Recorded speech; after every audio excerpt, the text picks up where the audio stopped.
bienvenue dans le podcast Game Entrepreneur, ici Johan Yangting, et c'est un grand honneur pour moi de relancer un format qui m'a manqué, que j'ai lancé en 2014, qui est le format des Monday Boosters.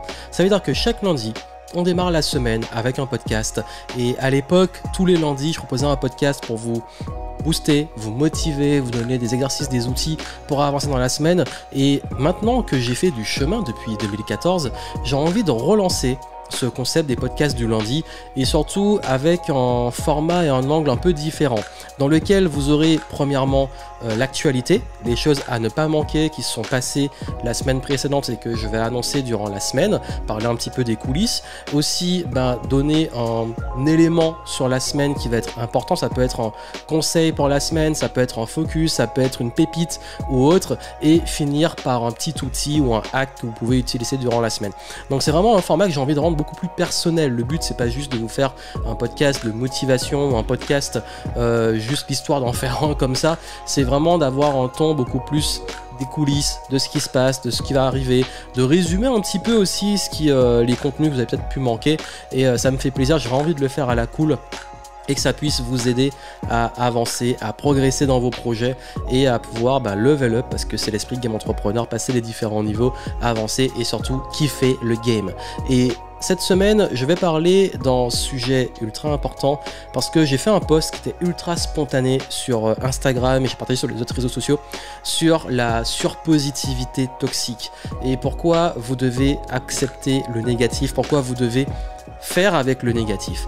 Et j'ai vraiment envie d'en parler ici, et je vais finir sur un petit hack qui va peut-être vous donner, qui va peut-être vous aider si vous perdez la motivation, quand vous n'avez pas les résultats attendus, quand vous avez des pensées négatives, quand vous avez de la charge mentale, quand vous n'êtes pas encore où vous voulez vraiment être. Ça va vraiment vous aider. Soyez attentifs, ces petits conseils sont vraiment très puissants et j'ai envie que vous les ayez.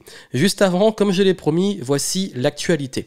Dimanche soir, j'ai donné un webinar donc sur la multipotentialité et l'entrepreneuriat. Si vous l'avez manqué, vous pouvez voir le replay via le lien que j'ai mis dans les notes, dans le descriptif du podcast.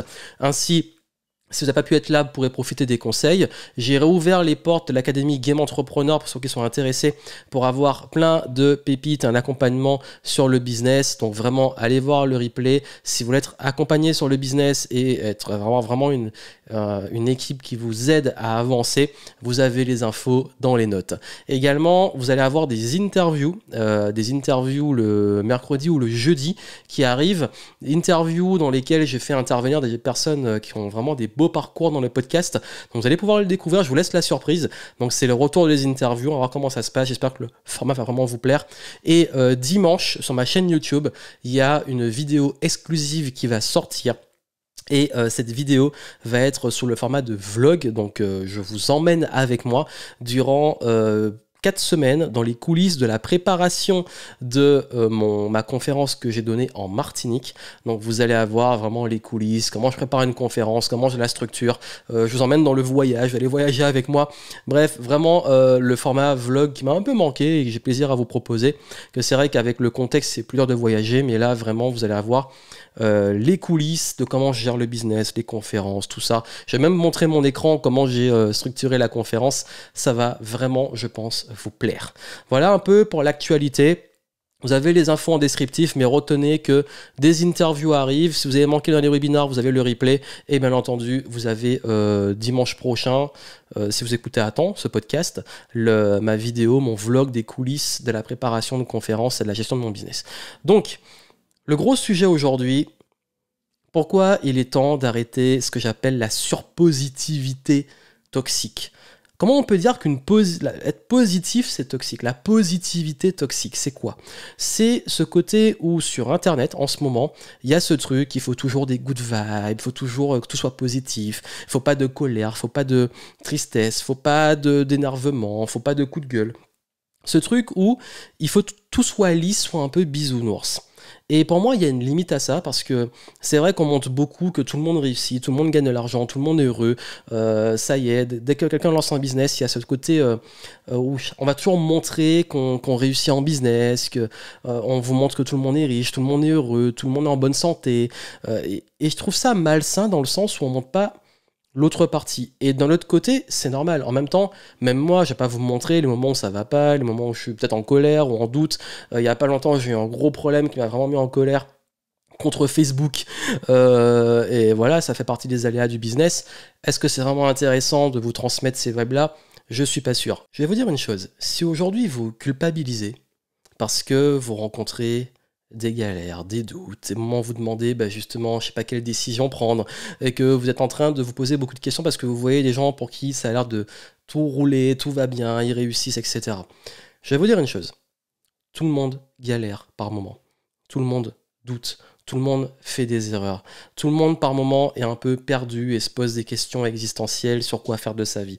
Tout le monde a besoin aussi de reconnaissance. Tout le monde a besoin de voir que le travail qu'il fait, que le travail que nous faisons porte ses fruits. C'est normal. Tout le monde aussi s'énerve par moment. La colère. Tout le monde a de la colère. Tout le monde a de la tristesse. Tout le monde passe par différentes émotions. Tout le monde a des incohérences. Oui, parfois mon discours est incohérent. Oui, parfois dans mes actes je suis incohérent. Oui, parfois je prends des décisions qui sont un peu bêtes, surtout sur les relations, parfois sur la gestion, la façon de gérer son argent. C'est normal, c'est humain en fait. Oui, c'est humain. Et aussi, parfois, oui, j'ai la flemme. Parfois, nous avons la flemme. C'est normal d'avoir la flemme. Parfois, on a aussi envie de ne rien faire. Parfois, on a envie de dire fuck à tout le monde et fuck à tout. C'est normal.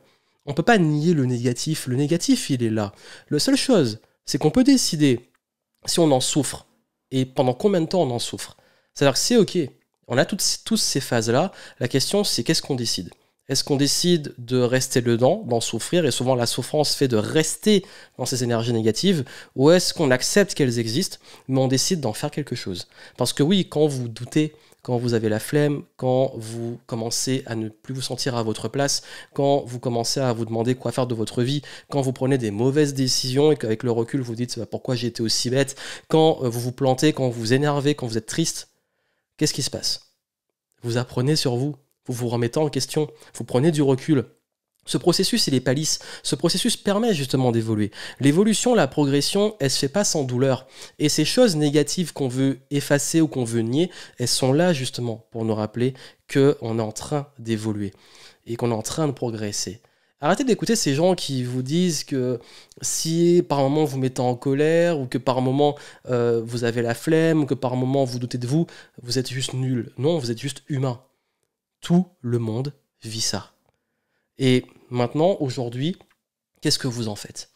Le but est vraiment l'optimisme, et même pour moi, la vraie pensée positive, c'est pas de nier le négatif. C'est pas de se dire, ok, ça n'existe pas, et je vois que tout est rose. Le but, c'est de prendre en compte l'intégralité de ce qui se passe. En nous, autour de nous, dans notre environnement, dans le monde. Oui, il y a des belles choses, il y a des choses horribles. Ça existe. Maintenant, la question, c'est qu'est-ce qu'on en fait? Comment on se remet en question? Comment on avance? Quels actes on va poser? Quelles intentions on va mettre? Comment on va pouvoir apprendre de tout ça? C'est un choix. Et je dis souvent que le monde dans lequel on vit, c'est une question de choix.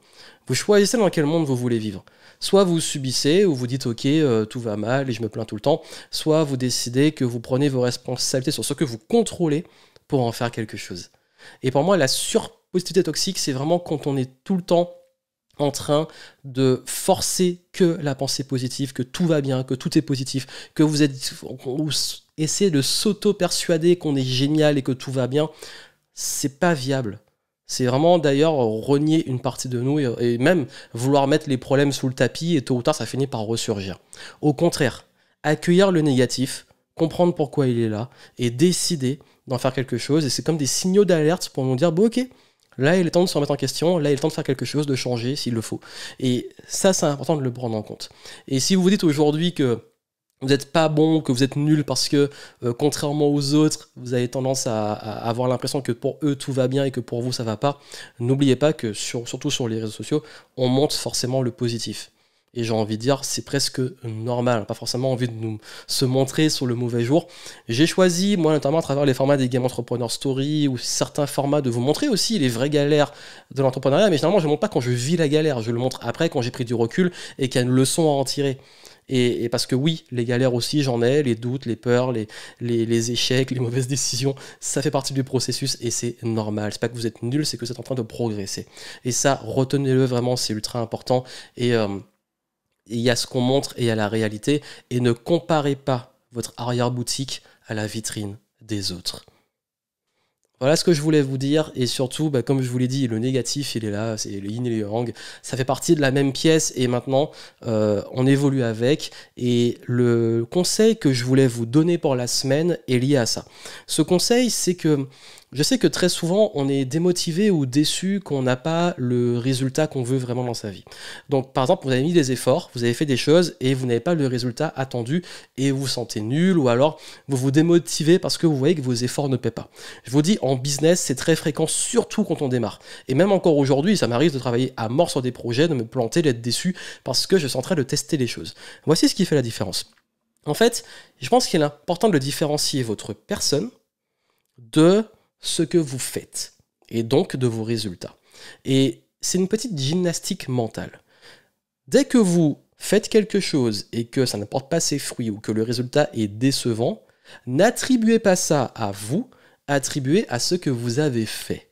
Ça veut dire quoi? Ça veut dire que si, je prends un exemple, je fais une vidéo, je mets tout mon cœur dedans, je travaille des heures et des heures sur cette vidéo, je suis sûr qu'elle va cartonner, qu'elle va plaire aux gens. Et je vois que cette vidéo-là, elle ne fait pas les vues attendues et que tout le monde s'en fout alors que je suis persuadé d'avoir fait un bon travail. J'ai deux solutions. Soit je me dis je suis nul, les gens m'aiment pas, je devrais arrêter, je suis pas fait pour ça, etc. Ou alors je me dis bon ok, j'ai fait ce format-là, j'ai fait un travail. Ce travail-là, bon, il n'a pas plu, mais c'est ce travail-là qui n'a pas plu. C'est pas moi, c'est pas à cause de ma personne, c'est ce que j'ai mis dedans. Donc, si ça se trouve, si je fais autre chose, ça marchera. Et puis, si vraiment, après plusieurs essais, ça ne fonctionne pas, ben, je ferai peut-être autre chose, je tenterai autre chose. Mais ce n'est pas moi, je suis pas une mauvaise personne, je suis pas quelqu'un de nul parce que j'ai tenté quelque chose qui n'a pas marché. Je différencie ma personne, mon estime de moi, de ce que je mets en place et mes résultats. Et ça aide vraiment, et ce que j'aime bien faire, moi, qui m'aide beaucoup, et je veux vraiment que vous l'ayez, si c'est tendance à vous démotiver quand il n'y a pas de résultat et qu'on vous rencontrez un échec, c'est vraiment, ça m'aide beaucoup, je vous le donne. C'est que je me connecte plus à mon intention que à mon résultat. Ça veut dire que ce qui, pour moi, j'estime faire de moi une bonne personne dans ma perception des valeurs, c'est quelle intention je mets. Si mon intention, c'est de mettre beaucoup de cœur dans mon travail, de faire de mon mieux, de m'appliquer et de délivrer quelque chose qui, pour moi, est dans mes standards et me semble bon, c'est mon intention. J'ai l'intention de bien faire ce travail. Et cette intention fait que je suis, pour moi, une bonne personne parce que j'ai fait de mon mieux. Et peu importe le résultat, j'ai fait de mon mieux. Et pareil, si mon intention, c'est d'aider une personne. Je donne un exemple. Vous aidez les gens, et les gens, à chaque fois que vous les aidez, vous sentez qu'il n'y a pas de retour et qu'ils s'en foutent, et que vous ressentez de l'ingratitude.